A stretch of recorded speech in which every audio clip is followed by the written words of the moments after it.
کہ ایک طرف ٹرمپ جو ہیں وہ مڈل ایسٹ کے دورے پہ تھے اور دوسری طرف اسرائیل جو ہے وہ وہاں پہ غزہ میں جو کچھ کر رہا تھا، تو اس سارے معاملے کو آپ کس طرح سے دیکھتے ہیں؟ جی بہت شکریہ عمران صاحب۔ سب سے پہلی بات تو یہ ہے کہ ڈونلڈ ٹرمپ صاحب جب تشریف لائے ہیں عرب ممالک میں، گلف کنٹریز میں، تو ہمارے عربوں نے ماشاءاللہ ان کو بہت بہترین تحائف پیش کی ہے۔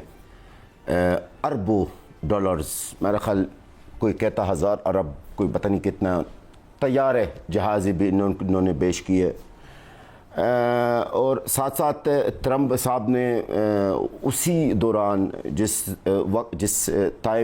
وقت میں وہ عرب ممالک یعنی سعودی عرب کے اندر تھا، اسرائیل نے بھی ہمیں تحفہ دیا ہے کہ اس کی دورہ کے دوران صرف 120 شہید انہوں نے غزہ کے اندر کیے ہیں، اور اب تک یعنی صرف اس پچھلے 48 گھنٹے کے اندر 300 سے زیادہ شہادتیں ہوئی ہے۔ یہ ہمیں ٹرمپ صاحب سے اب تک ہمیں ملا ہے۔ مختلف تجاویز، مختلف فیصلہ کیا جا رہا ہے غزہ کے اور غزہ کے عوام کے بارے میں۔ کہیں ٹرمپ صاحب کا مصر کا نام لے رہا کہ ہم غزہ کے عوام کو مصر کی طرف بھیج دیں گے، کبھی کہتا ہے کہ جوردن کی طرف بھیجیں گے، کبھی صومالیہ کی طرف بھیجیں گے، ابھی نئی نام لینا شروع کر دیا لیبیا، میں غزہ کے عوام کو لیبیا بھیج دوں گا۔ بس غزہ کے عوام کیونکہ سر ہم تو ہے لاوارث ہے نا، ہمارے تو پیچھے اللہ کے سوا کوئی ہے بھی نہیں ہے، اور لاوارث کے ساتھ ایسا ہی ہوتا ہے۔ ڈونلڈ ٹرمپ کا جو مقصد ہے وہ عربوں سے پیسہ لینا ہے، اپنے ملک کا معیشت کو اور بہتر کرنا، اس کا مقصد پورا ہو گیا۔ باقی غزہ کا جو مسئلہ ہے، غزہ کے جو عوام کا قتل عام ہے، میرے بچوں کا، نہ ہی وہ ڈونلڈ ٹرمپ صاحب کا کوئی اس کا کوئی پرواہ ہے۔ غزہ کا ذکر نہیں ہوا، ذکر کسی اور ملک میں، اور یہ ڈونلڈ ٹرمپ کا خود کا بیان ہے۔ ڈونلڈ ٹرمپ کا انہوں نے یہی کہا کہ مجھے یہ کہا گیا ہے کہ غزہ کے عوام بھوکے ہیں، ذرا ان پر رحم کریں۔ یہ میں اپنی بات نہیں کر رہا ہوں، میں آپ کو بتا رہا ہوں، ڈونلڈ ٹرمپ کے بیان کی باتیں کر رہا ہوں۔ اور ابھی تک غزہ کا عوام بھوکا کیا؟ غزہ، عمران صاحب لوگ کہتے ہیں غزہ آخری سانس لے رہے، نہیں جی، غزہ ختم ہو چکا ہے، غزہ بالکل ختم ہو چکا ہے۔ اسرائیل کی جو بمباری، بربریت، اسرائیل کی جو سفاکیت انتہا ہے، عروج پر ہے۔ 300 سے زیادہ شہید، کیوں 300 کیوں؟ کیا کیا ان لوگوں نے؟ اچھا جلال بھائی، 300 شہید 48 گھنٹے کے اندر۔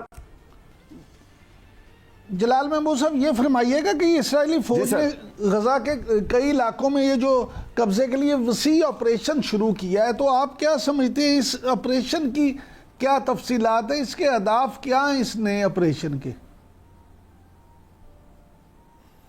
سر تفصیلات، اسرائیل نے پورا زور لگایا ہے، اس وقت انہوں نے پوری تیاری کر لیا غزہ کو خالی کرنے کا، غزہ کے عوام کو، غزہ کے اہل غزہ کو وہاں سے ہجرت پر مجبور کرنا، مطلب جبری ہجرت پر مجبور کرنے کی ان کی پوری پلاننگ ہے۔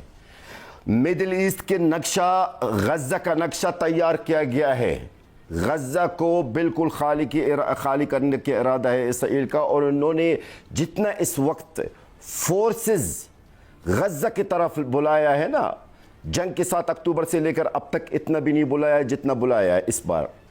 اور میرے خیال میں جو جنرلز پلاننگ، ان کا جو جنرلز اس کو بولتے ہیں جنرلز پلاننگ ہے، اس کو تعمیل کرنے کے لیے اس وقت اسرائیل کا بھرپور ان کی کوشش یہی ہے۔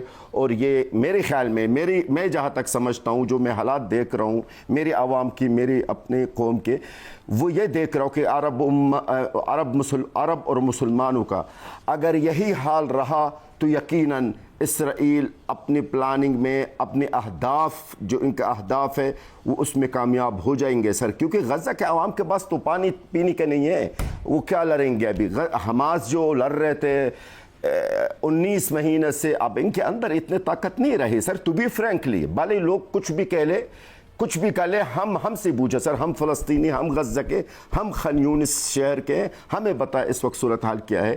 وہ اب میں نہیں سمجھتا ہوں. اب اللہ کی طرف سے اگر اور ہمارے مسلم عالم اسلام کی طرف سے اور عربوں سے کوئی مدد ہو تو شاید ان کی پلاننگ ناکام ہو.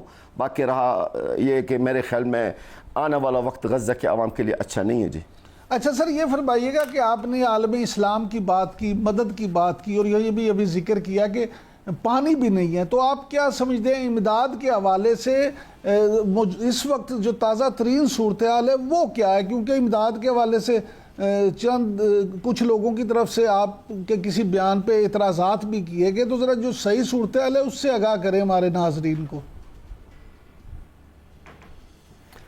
بہت شکریہ جناب، آپ نے یہ سوال کیا مجھ سے. دیکھیے، سب سے پہلے بات میں اس خبر کا تردید کرنا چاہتا ہوں جو خبر گردش کر رہا ہے، کلپس بھی آ رہے، کچھ ویڈیوز بھی آ رہے کہ چائنا جو ہے وہ غزہ کے اوپر امداد گرا رہا ہے. یہ بالکل سراسر غلط ہے اور اس خبر میں کوئی صداقت نہیں ہے. غزہ کے اندر نہ زمینی سے اور نہ فضائی کے حدود، نہ اوپر سے، نہ کہیں سے بھی کوئی امداد نہیں جاتا. باقی آپ نے جو سوال کیا امداد اور لوگوں کے اعتراضات، آج میں آپ کی توسط سے اور اس عظیم چینل GNN نیوز جو ہمیشہ میں اس میں مہمان اور میں حاضر ہوتا رہا، میں آج حافظ نعیم الرحمن صاحب سے مؤدبانہ گزارش کرنا چاہتا ہوں. حافظ صاحب، آپ میرے لیے اور میری عوام کے لیے بہت بڑا قابل احترام شخصیت ہے. ہم تو آپ کو غزہ کے عوام کے سفیر کہتے ہیں. آپ ہماری غزہ کے عوام کا سفیر ہیں. مظلوم جو عوام ہے آپ ان کا سفیر ہے. میں حافظ نعیم الرحمن صاحب کو بتا رہا ہوں. شکایت میری اور میری عوام کی یہ ہے، آپ کی جماعت بظاہر سب سے زیادہ جماعت ہے جن کی ہمدردی غزہ کے ساتھ ہے. ابھی گزشتہ کچھ دن پہلے میں نے کسی نیوز چینل میں بیٹھا ہوا تھا، مجھ سے سوال کیا گیا ہے کہ بھائی امداد اور اس طرح کے معاملات، تو میں نے بنا کوئی نام، میں نے کسی کا ذکر، کسی فاؤنڈیشن کا نام، نہ کسی جماعت کا نام، کسی کا نام نہیں لیا. میں نے صرف اتنا کہا کہ اس وقت ری بلڈ غزہ ممکن نہیں ہے، یعنی غزہ نو تعمیر ممکن نہیں ہے. اور یہ حقیقت ہے، یہ سچ ہے. سچ لوگوں کو کڑوا کیوں لگتا ہے؟ کیا واقعی میں غزہ کا نو تعمیر ہو سکتا ہے؟ نہیں ہو سکتا ہے. کیا واقعی اس وقت آپ غزہ میں یہ پانی آپ پہنچا سکتے ہیں؟ نہیں پہنچا سکتے. تو اس کا مطلب میں نے سچ بولا نا، یا کہ میں جھوٹ بولوں؟ اگر آپ مجھ سے، عمران صاحب آپ مجھ سے سوال کر لیں کہ میں جھوٹ بولوں، تو میرا حافظ صاحب سے میں ان کو یہ کہوں گا اور میری گزارش ان سے یہ ہے، آپ ایک شریف نفس انسان ہیں اور ہم آپ کی بڑا احترام بھی کرتے ہیں. آپ کے کچھ 2-3 نادان کارکنان جماعت اسلامی کے اندر جو مجھ پر تنقید کر کے اور میرے خلاف جھوٹا پروپیگنڈا کیا اور طرح طرح کے الزامات میرے اوپر لگایا. پہلا الزام انہوں نے میرے اوپر لگایا وہ یہ ہے کہ میں کوشش کر رہا ہوں کہ غزہ تک امداد نہ جائے. اللہ کے واسطہ اللہ کا خوف کرو. میرے خیال میں پاک میڈیا سب سے بڑا گواہ ہے کہ سب سے زیادہ جس نے آواز اٹھایا غزہ کے لیے، غزہ کے عوام کے مظلوم عوام کے لیے، وہ میں ہی تھا. میں اپنی تعریف نہیں کر رہا ہوں، یہ حقیقت. دوسرا الزام انہوں نے میرے اوپر یہ لگایا کہ میں جنگجو کا خلاف بات کر رہا ہوں. لا الہ الا اللہ، استغفر اللہ.